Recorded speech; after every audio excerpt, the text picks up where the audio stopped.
मिनश्शैतानिर्रजीम बिस्मिल्लाहिर्रहमानिर्रहीम वसल्लल्लाहु अला मुहम्मद व आलि बैतिहि अत्तय्यबीन अत्ताहिरीन अल-मासूमीन।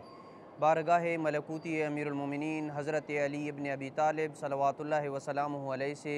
मसाइल निकाह के सिलसिले में एक बार फिर अपने मोमिनीन की खिदमत में हाज़िर हूँ। और सिलसिला गुफ्तगू इस मकाम पे पहुँचा था कि आया बीवी निकाह में शौहर पे दूसरी शादी ना करने की शर्त आयद कर सकती है या बीवी को निकाह में इस किस्म की शर्त आयद करने का कोई हक़ नहीं है। जवाब यह है कि अगर बीवी अक़्द निकाह या दीगर किसी और मामले में शौहर पे शर्त आयद करे कि वो दूसरी शादी नहीं करेगा, तो बीवी की तरफ से ये शर्त लगाना सही है और शौहर के ऊपर लाजिम है कि वो इस शर्त की पासदारी करे। लेकिन अगर वो इस शर्त की मुखालफत करते हुए दूसरी शादी कर लेगा तो दूसरी शादी करना अगरचे उसका सही होगा, लेकिन उस शर्त की पासदारी ना करने की वजह से वो गुनाहगार होगा। सवाल यह है कि आया बीवी अक़्द निकाह में हक़ तलाक़ बतौर शर्त मांग सकती है या नहीं मांग सकती। मिसाल के तौर पर क्या बीवी दौरान अक़्द ये शर्त आयद कर सकती है कि ज़रूरत पड़ने पे या किसी भी वजह से मैं शौहर की तरफ से तलाक़ जारी करने की वकील होंगी और मैं शौहर की तरफ से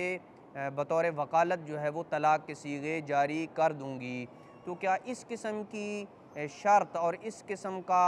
हक़ तलाक़ को बतौर शर्त मांगना बीवी के लिए अक़्द निकाह में जायज़ है या जायज़ नहीं है।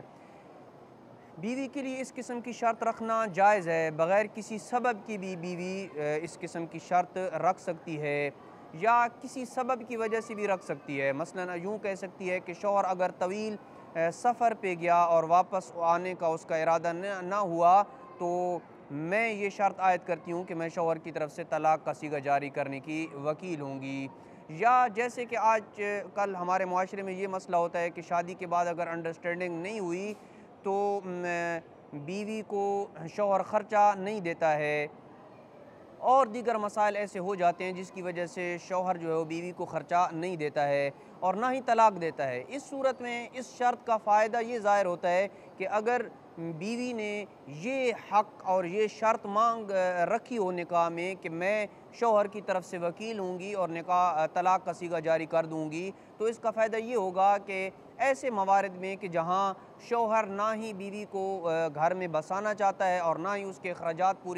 पूरे करता है और ना ही तलाक़ देता है, इस सूरत में बीवी को ये हक़ हासिल होगा कि वो शौहर की तरफ से चूँकि निकाह के सीगे जारी करने में वकील होगी,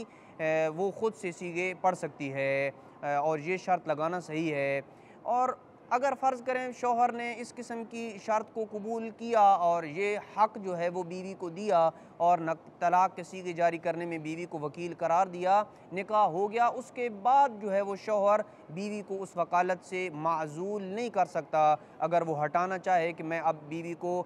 उस वकालत से हटाता हूँ, ऐसा वो नहीं कर सकता। अगर वो ख़ुद बीवी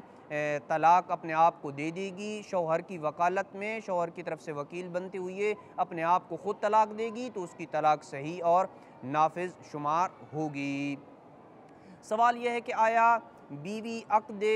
निकाह में बतौर शर्त अलग घर मांग सकती है या नहीं मांग सकती। जवाब यह है कि बीवी निकाह में शौहर पे ये शर्त आयद कर सकती है कि शौहर बीवी को किसी मखसूस शहर में घर देगा या कोई मखसूस घर देगा, तो इस किस्म की शर्त जो है वो बीवी के लिए लगाना सही है जब तक बीवी उस शर्त को वापस न ले। शौहर के ऊपर उस शर्त को पूरा करना वाजिब होगा। वसल्लल्लाहु अला मुहम्मदिन व आलि बैतिहि अत्तय्यबीन अत्ताहिरीन अल-मासूमीन।